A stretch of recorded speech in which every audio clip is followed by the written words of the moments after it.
Hello again, Tommy Canning here. Previously on Island of the Jungle Kids, a young girl named Emily and her brother and sister, Peter and Julie, were brought in by a pride of lions. Many of the animals became friends and are helping them to live on the island. But an evil tiger named Pashu Shakti, he's sworn to kill and eat them. Okay, here we go. Back at Lion Rock, Emily had succeeded in finishing new clothes for herself and her brother and sister. She came up with the idea of making a loincloth for Peter and two dresses out of old sails. These dresses she created by wrapping the sails around herself and Julie. Peter and Julie weren't all that pleased about having to try them on. "Are you sure about this, sissy?" asked Julie, who was becoming a worrywart. "Can't we go exploring now?" complained Peter, who was the most adventurous of the three. "There," said Emily in a pleased voice. "Done." Emily had learned about the many dangers in the jungle, such as venomous snakes and quicksand from Sokwe and Akili. "Okay, Peter," said Emily when she stood up. "Now we can go exploring, but we must be careful." They set off, going upstream of the gentle brook that passed by Lion Rock. It certainly was gentle. It made a trickling sound whenever it went over rocks. It was their main spot to get a drink of cool, clean, fresh water. The children had gone up one tributary of the brook, but not the second one, because Mifalme and Malkia had warned them about a lake full of crocodiles that it came from. But this time Peter was feeling fearless, and Emily had brought a couple of daggers and a few rocks in a pouch for protecting her brother and sister from any threat. When they arrived at the lake shortly afterward, there were no crocodiles to be seen. "Maybe they moved away," whimpered Julie. "Let's go swimming then," cried Peter. No, Peter, scolded Emily. "There could be crocodiles waiting for us." Peter picked up a stick and tossed it into the lake. Nothing happened. "See, Emily, there's nothing to be afraid of," boasted Peter.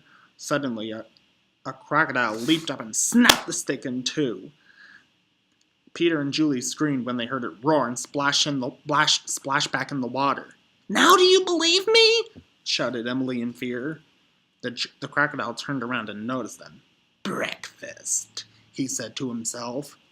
"Quick! Quick!" cried Emily. "Get away from the water!" The three of them jumped into a bush just seconds before the crocodile managed to snap at them. "This way," said Emily.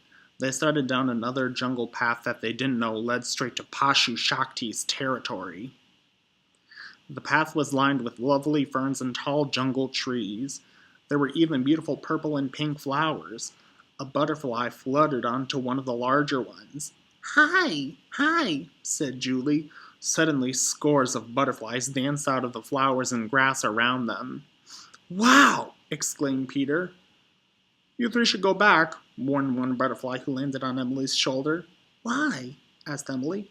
"You're heading straight to Pashu Shakti," cried another butterfly. "Who?" asked Peter. "Pashu Shakti," cried a third butterfly. "He's the meanest tiger on the island." "Cool!" exclaimed Peter. "Let's go." "You're joking!" cried Julie. "She's right, Peter," said Emily. "They said meanest tiger." They didn't know it, but Enger and Scav were watching them from up in a tree. They flapped off into the sky to look for Pashu Shakti. Pashu Shakti was busy stalking a water buffalo, but when he was about to pounce, Scav and Enger came flapping down. "Pashu Shakti! Pashu Shakti!" exclaimed Scav. "Those kids are on their way here!" "Pashu Shakti!" cried the water buffalo. "I'm out of here!" He went away, lowering in a distressed tone. "You fools!" roared Pashu Shakti. "You scared away my—" Wait a moment. Pashu Shakti made the most evil face any big cat had ever made. Emily and Peter were not at all pleased about Peter taking them further down the butterfly path. Peter, whimpered Julie, "can't we go back?" "She's right, Peter," said Emily. We could get in big trouble." Suddenly, Emily stopped short. Wait, she whispered. What is it, Emily? Asked Julie. Shh, whispered Emily. Listen. Their jungle upbringing seemed to be making their senses more powerful. Peter and Julie also listened. Even with the sounds of the birds and the monkeys all over, the jungle kids could hear a very quiet rustle in the bushes. Emily squinted her eyes slightly. Pashu Shakti was stalking them. Quietly, she reached into her pouch and threw a rock that made Pashu Shakti leap out of his hiding place.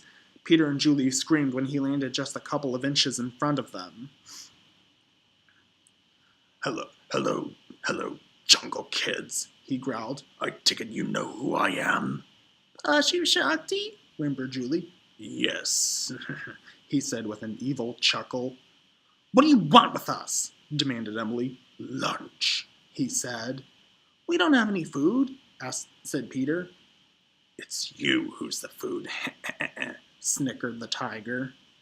Emily gasped in horror.